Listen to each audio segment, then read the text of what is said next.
Okay, so I got the surgery today. It was at 9:30 in the morning, and they put me out, and they put me on a nerve blocker as well, but they gave me anesthesia, and I woke up really groggy, and the doctor told me all the things he did. At least I think he did. My brain wasn't fully functioning, so I can't remember half the things he said. My brother picked me up, and I'm in bed now, and I'm going to show you my foot. Okay, here it is. It's all wrapped up.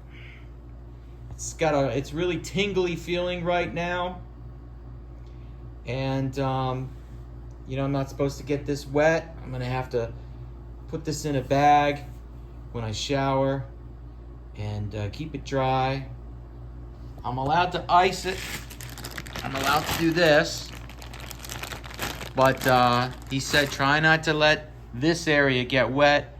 He said this will get a little bit wet, but keep this shit dry. All right, pardon my language.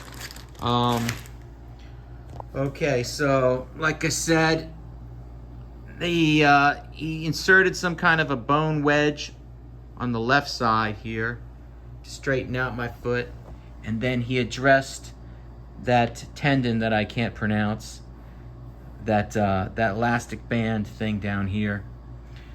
And I'm gonna get a post-op appointment with him in about 6 days.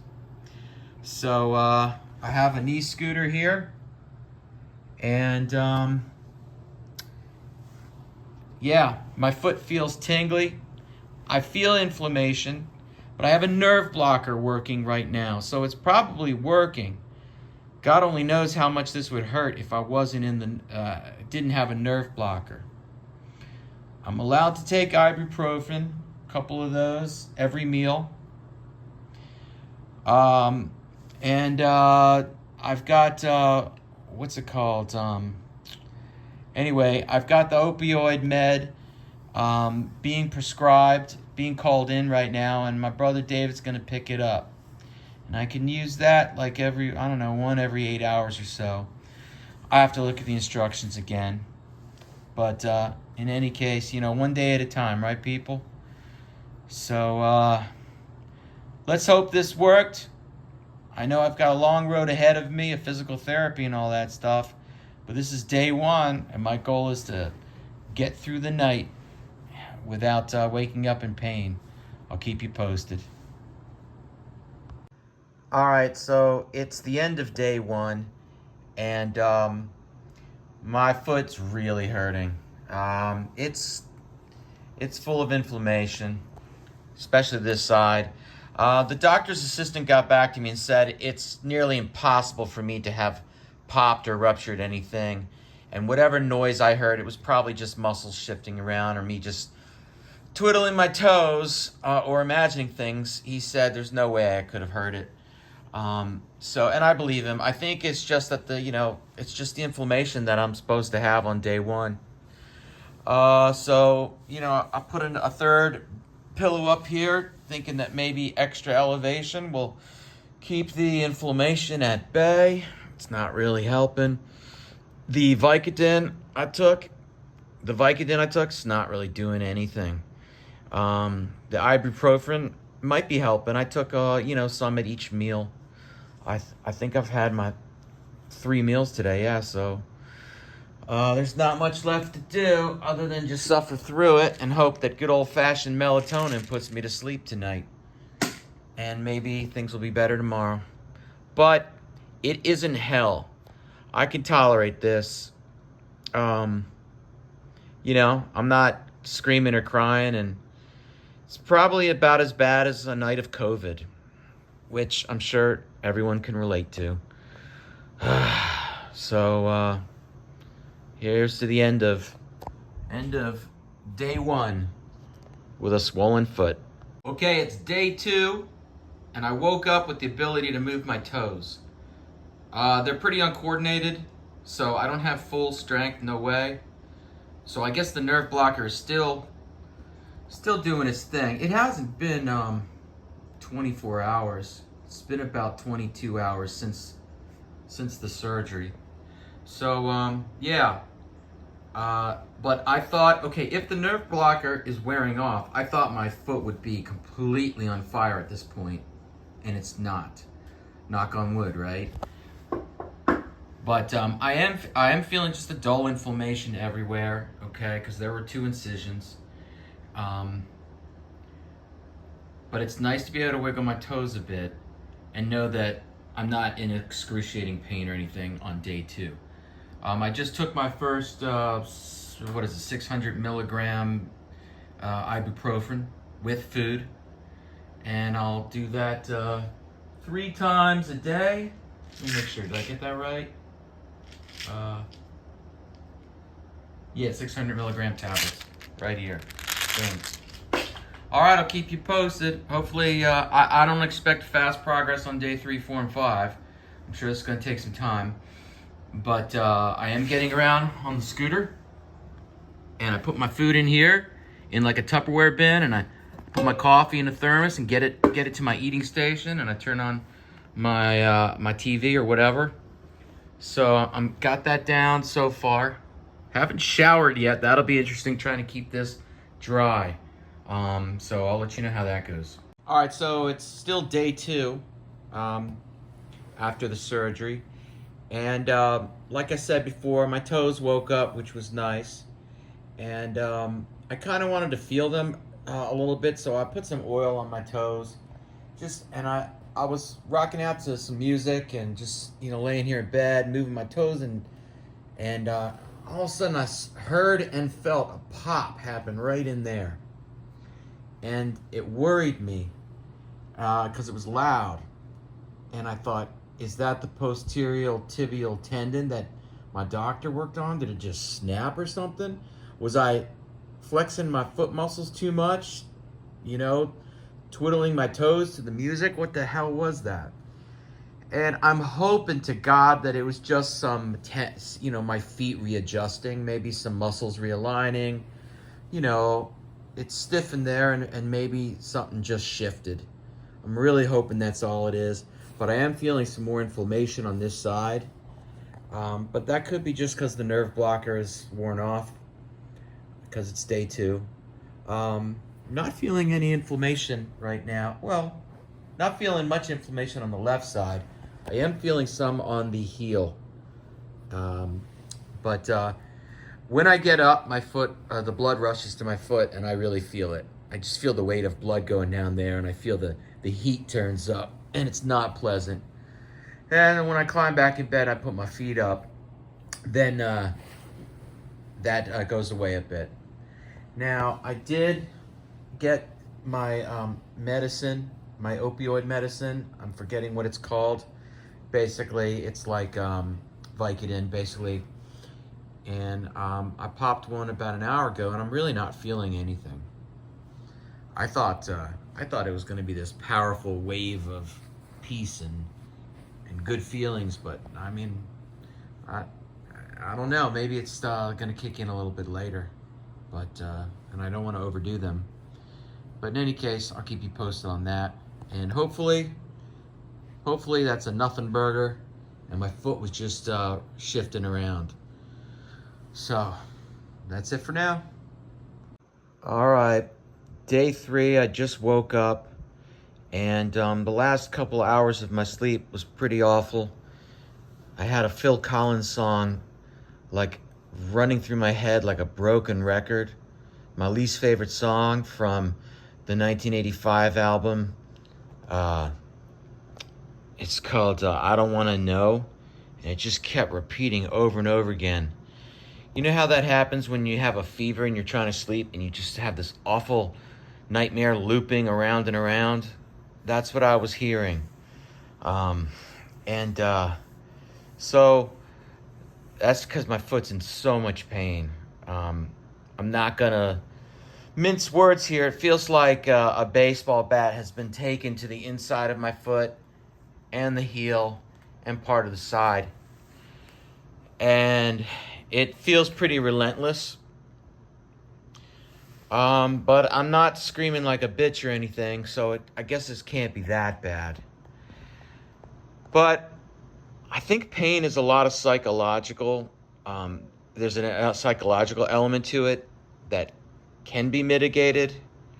But I keep reminding myself that I'm doing this for a purpose. This is for long-term growth and long-term healing. If I focus on that, it's not so bad, you know? So anyways, I just took my morning supply of Vicodin, and I don't know if it does that much. It does give me a foggy head, which kind of distracts me from pain. It doesn't really take the pain away from my foot. It could be just it doesn't really do it for me. 20 years ago, I had an injury and I was given Percocet. And I remember that was an amazing painkiller, but it was so amazing that I could have gotten addicted to it if I had been on it too long. But this Vicodin, anyway, it's not really doing much. But I just took it 5 minutes ago, so we'll see. But I'm gonna turn on the TV and try and distract myself. And hopefully this ice. It's hard to get this ice to penetrate through the bandages to actually do much. But I'm not going to give up on it. I'm going to keep putting this cold pack in this bag of ice. And if it helps even by 2% or 5%, that would be great. At least I got that Phil Collins song out of my head. So that's progress. All right, day 4. It's morning time. And I slept through the night really well. And I woke up and my foot feels significantly better than it did 24 hours ago. Okay, you remember my last posting and I said it felt like someone's hit my foot with a sledgehammer or it's been run over by a steamroller. Well, not today. I mean, today it's inflamed and it feels weak and I can't put any weight on it, obviously, not for a long time. But this is very manageable. Now, does that mean my foot is healing or the Vicodin is working longer? Maybe, because I took my Vicodin before I went to bed last night, like 7-8 hours ago. And so that stuff, it does work. It's subtle, but it does take the pain level down by 10-15%. But today, my foot feels 40% better than it did 24 hours ago. So that's good news. And, my feet aren't turning blue or purple, so that's really good. And I'm being careful. I'm still getting around on the scooter. I'm still elevating it most of the day, watching TV or movies and stuff. And I'm able to make breakfast. Oh, but... not to be gross, but I haven't pooped in 4 days, since the night before the operation. And that's got to be from the anesthesia and then from the Vicodin, the opioid meds. So my brother got me this, and I took a heaping teaspoon, mixed it in water yesterday, probably about like 16 hours ago. So I'm hoping this kicks in soon. I don't have any abdominal discomfort yet, but, I've had like 12... 14, 15 meals, and I don't know where it's all gone. So let's hope things start moving the way it should pretty soon, thanks to Miralax, and I'll give you an update on that. All right, thanks for checking in. Okay, it's been a while, so it's day 7 now, and I'm doing my morning icing routine. Well, I say morning. I'm on a crazy sleeping schedule, so it's actually 4:42 in the afternoon, and I'm about to have my first meal. But anyhow, I haven't taken my Vicodin yet. So right now, my ankle's a little irritated, my foot, mild inflammation, nothing big. It's day 7, but I threw the ice down here. This doesn't do a ton because it has to penetrate through all the wrappings, but I'm still not giving up on it. Right knee gets a little sore because it has to do a lot of extra work, getting up and sitting down and moving around on the scooter. Puts more strain on the right knee, which has been aggravated for the last couple of years because of a lack of imbalance in my feet. But I'm pretty proud of the right knee. It's been rising to the occasion. But it's a little achy today, so I'm going to throw a little bag of ice on there. And here on the scooter, my breakfast is waiting for me. So I got one of these heavy-duty thermoses for bringing my coffee to me. This basket's super helpful. And I cooked on the stove some, I don't know what it's like, a chicken bacon thing, and couple hard-boiled eggs, and what else we got here? Yeah, that's a little guacamole I threw on top of there, and a green pepper. So this is gonna be my breakfast, and normally I eat over there. I'm being lazy today. I'm gonna eat in bed. I'll try not to make a habit out of that. And don't forget my fork. All right, fine dining here in the recovery room. I'm listening to the Orioles. They've gone to commercial right now, so it's a perfect time to check in. My next video, I'm gonna talk to you a little bit about the scooter and bathroom stuff. Okay, I'm gonna talk to you about bathroom stuff. All right, stay tuned.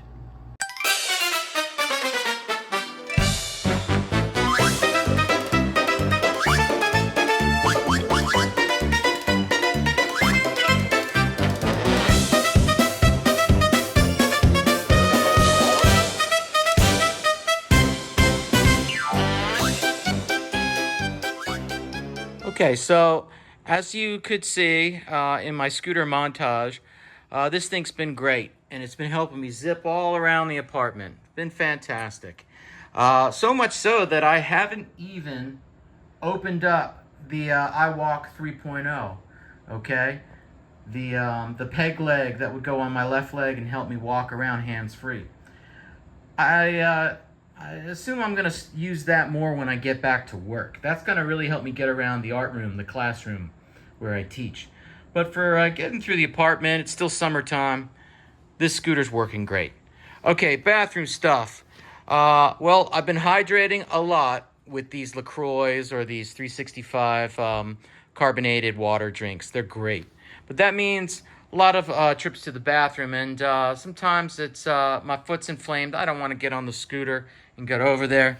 So I got myself a plastic bottle. Yes, I cleaned this out thoroughly before using it, and I know it's gross to talk about it, but this helps me take many quick number one bathroom breaks. The bucket there is just to avoid any splashes or spills or anything gross, and I clean them on a daily basis in the shower. So, but that has been great. But the number two stuff was not moving smoothly for the first 5 days. And I don't know if it's because of the Vicodin, the hydrocodone, 7.5 milligrams, acetylene, 325 milligrams. I'm not sure if it's because of this or if it was just a hangover from the anesthesia. But for whatever reason, I was not doing my number twos for 4.5 days, and it was starting to hurt my abdomen. And so I started adding this stuff, Miralax, into my bubbly water and into my coffee. And after about 2 days of working this in, everything started to move along smooth. And even though I've still been taking the Vicodin, I'm still doing my number twos. So I'm thinking it was a hangover from the anesthesia that caused constipation. But with the help of this and plenty of fluids and a healthy fiber-filled diet, I'm back on schedule in the bathroom. So that's my bathroom stuff. And I thought that you would want to know that and be aware of all that. So yeah, stay tuned.